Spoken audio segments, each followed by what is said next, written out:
اشراق صاحب، یہ آپ کو اسٹیٹ اس وقت سیریس نظر آ رہی ہے اور آپ کو محسوس ہوتا ہے کہ اب یہ کچھ نہ کچھ کریں گے، پلان کریں گے جس سے پاکستان آنے والے دنوں میں اس قسم کی صورتحال سے بچ سکے؟ چودھری صاحب، کسی بھی ایکشن سے ظاہر ہوتا ہے سنجیدگی یا غیر سنجیدگی کا جو پیمانہ ہے، وہ پتہ چلتا ہے کہ کوئی سنجیدہ ہے یا نہیں ہے۔ دیکھیے، 18ویں ترمیم کے بعد بہت سارے جو سبجیکٹس ہیں وہ صوبائی ہو چکے ہیں۔ اگر آپ صوبائی حکومتوں کی بات کریں تو آپ کو یہ دکھائی دیتا ہے کہ کسی بھی صوبائی حکومت کے پاس وہ کیپیسٹی ہی نہیں ہے جو نہ صرف یہ کہ انفراسٹرکچر کی بات کرے، بلکہ سیلاب کی صورت میں مینجمنٹ کی کیپیسٹی بھی ہمیں کمپرومائز دکھائی دی۔ پھر ریسکیو اینڈ ریسپانس ہے جو کہ ایک ٹیمپریری سلوشن ہے، اس میں بھی ہماری پرفارمنس جو ہے وہ خاصی کمپرومائزڈ ہے، اور اب جب سندھ میں سیلابی صورتحال ہے تو چیزیں زیادہ پریشان کن نظر آ رہی ہیں۔ تو گزارش یہ ہے کہ یہ صرف ایک حکومت کا، کسی ایک صوبائی حکومت کا یا وفاقی حکومت کا، یہ ہمارا سب کا مشترکہ ایجنڈا ہے، اور اب ہمیں یہ اپنی قومی پالیسی میں پرائیورٹی کے طور پہ رکھنا ہوگا، سب سے بڑی ترجیح کے طور پر، کہ ہم نے پانی کے مسائل کو جو ہے وہ اپرچونٹی میں کس طرح بدلنا ہے، اور یہ بہت بڑی نعمت ہے جو سالانہ تازہ پانی کی صورت میں ہمیں دستیاب ہوتی ہے۔ اب آپ یہ دیکھیے کہ پوری دنیا میں اس وقت کلائمیٹ ریزیلینٹ انفراسٹرکچر کے نام سے ایک سائنس موجود ہے جو یہ بتاتی ہے کہ آپ ویسا انفراسٹرکچر بنائیں، جن کا پارشلی انہوں نے بھی ذکر کیا، کہ جو کلائمیٹ کے ساتھ ہم آہنگ ہو اور ریزیلینٹ بھی ہو۔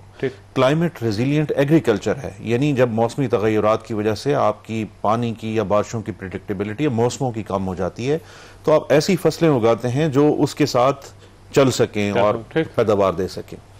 یہ ایک پوری انٹیگریٹڈ پالیسی ہے۔ پھر جس طرح انہوں نے بات کی کہ فلڈ مینجمنٹ بھی اب پرانا کانسیپٹ ہے، اب ایک ایکو سسٹم بیسڈ ایڈاپٹیشن ہے جو کہ نیچرل سلوشنز کی طرف جاتی ہے، کہ کس طرح جنگلات اگا کر اور بہت ساری ایکٹیویٹیز کے ذریعے، جیسے جاپان میں ہو رہا ہے، وہ بڑے ملکوں میں ہوتا ہے، چائنا میں ہو رہا ہے بہت۔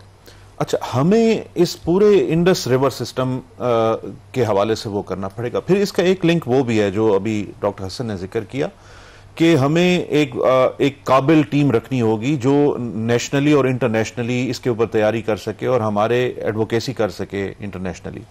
مگر یہاں صرف ایک ہمیں بات سمجھنا ہوگی، میں نے پچھلے پروگرام میں بھی یہاں یہ بات کہی تھی کہ معاہدے یا نیک نیتی کی بنیاد پہ چلتے ہیں یا طاقت کے توازن کی بنیاد پہ۔ اب اپر رائپیرین میں جو لوگ رہتے ہیں ان کے پاس یہ اختیار ہوتا ہے یا یہ قدرت ہوتی ہے کہ وہ نیچے رہنے والے لوگوں کا استحصال کر سکیں، پانی روک لیں، ڈائیورٹ کر دیں، گندا پانی شامل کر دیں۔ تو میرا خیال ہے کہ یہ ایک اوور سمپلیفائڈ ورژن ہے کہ ہم صرف ڈپلومیٹکلی بھارت جیسے ہٹ دھرم ملک طاقت کے ساتھ کرنا پڑے گا، طاقت کے ساتھ اور ایک توازن کے ساتھ ہمیں کرنا پڑے گا۔ ڈاکٹر صاحب، یہ فرمائیے، اگر گورنمنٹ اب بھی سیریس نہیں ہوتی تو پھر کیا ہوگا؟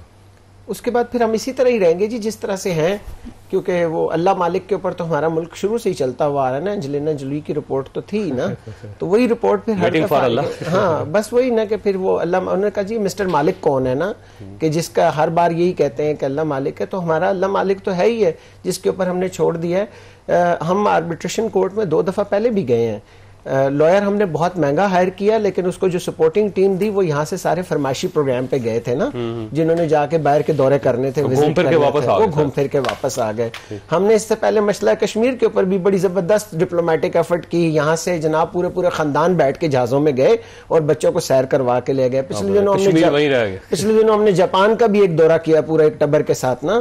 تو یہ جب تک اس طرح کی غیر سنجیدگی رہے گی ملکی معاملات میں، میں تو آپ کو پروگرام کے شروع میں نے کہا جی مجھے تو کوئی ایک ایسا فورم نظر نہیں آیا، کوئی ایک ایسا نیشنل لیڈر نظر نہیں آیا کہ جو آج جا کے بیٹھ جائے دھرنا دے کے کہ جناب جہاں آپ نے اور بہت سارے معاملات کے اوپر دھرنے دیے، اس مسئلے پہ بھی تو بیٹھ کے بات کریں نا جی۔ آپ کی نیشنل شرائی صاحب کوئی بات کرنا چاہ رہے ہیں؟ پھر میں نے ڈاکٹر صاحب ان سے جو کہنے گئے تھے فیض جہاں صدقہ کیے، ان کہی ہی رہ گئی وہ بات سب باتوں کے بعد۔ میں صرف یہ کہنا چاہتا ہوں کہ پاکستان کے پاس بہترین ڈاکومنٹیشن موجود ہے کلائمیٹ ایڈاپٹیشن کے پالیسی کے ریفرنس سے۔ ہمیں میرا خیال ہے صورتحال اتنی مایوس کن نہیں ہے، اب بھی وقت ہے ہم ایک سنجیدہ نیشنل ڈائیلاگ شروع کر سکتے ہیں اور اس کو چیزیں امپلیمنٹ بھی کریں اس میں۔ ڈاکٹر حسن صاحب، اگر اب نہیں ہوتا تو کیا ہوگا؟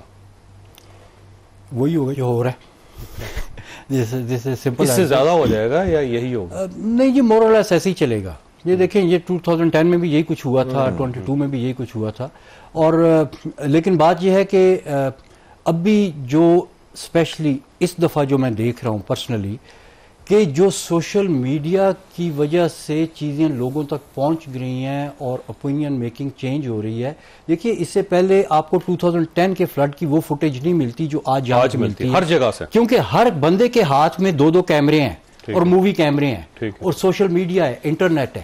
اس کی وجہ سے جو اویئرنیس کریٹ ہو رہی ہے میسز میں بڑی ہیپ ہیزرڈ طریقے سے ہو رہی ہے, بڑی رینڈملی ہو رہی ہے, لیکن ultimately this is going to be something more beneficial اور اس کی وجہ سے کچھ نہ کچھ امپیکٹ پازیٹیو.